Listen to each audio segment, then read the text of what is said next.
அஸ்ஸலாமு அலைக்கும் வரஹமத்துல்லாஹி வபரகாத்துஹு.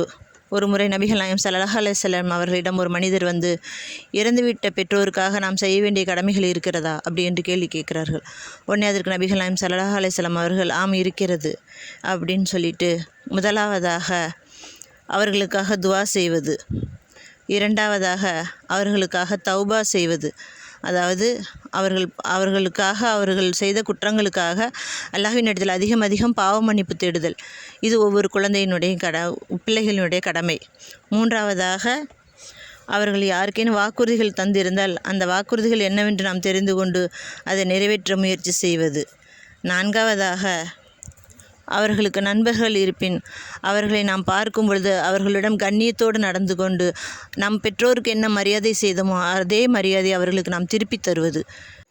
ஐந்தாவதாக கூறிய கடமை மரணித்துவிட்ட பெற்றோருக்கு மட்டுமல்ல, அவர்களை சேர்ந்து உயிரோடு இருக்கக்கூடிய பெற்றோருக்கும் அது பொருந்தக்கூடிய ஒரு அமல். அதாவது அவர்களுக்கு மட்டுமே சொந்தமாகக்கூடிய நெருங்கிய உறவுகளை பேணி வாழ்வது. அதாவது பெற்றோர்களில் ஒருவர் மரணித்து விட்டால் மற்றவர் உயிரோடு இருக்கும் பொழுது அவர்கள் எந்த அளவுக்கு இருக்கும் பொழுது நேசித்தார்களோ அதே அளவுக்கு நாமும் நேசித்து அவர்களுக்கு செய்ய வேண்டிய பணிவிடைகளை நாம் திருப்பி செய்வது. அதுவே ஐந்தாவது கடமை.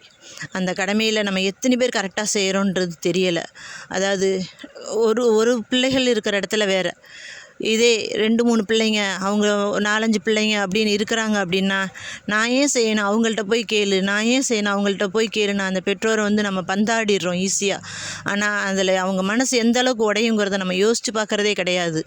நம்மளால் முடியலைன்னாலும் பரவாயில்ல, அதை வந்து ஹார்ஷாக அவங்கக்கிட்ட நம்ம சொல்லாமல் இருக்கலாம். அதாவது என்னால் இப்போ முடியல, நான் அடுத்த நேரம் செய்கிறேன், அதை பொறுமையாக சொல்லலாம். அவங்க அதில் வந்து காயப்பட மாட்டாங்க.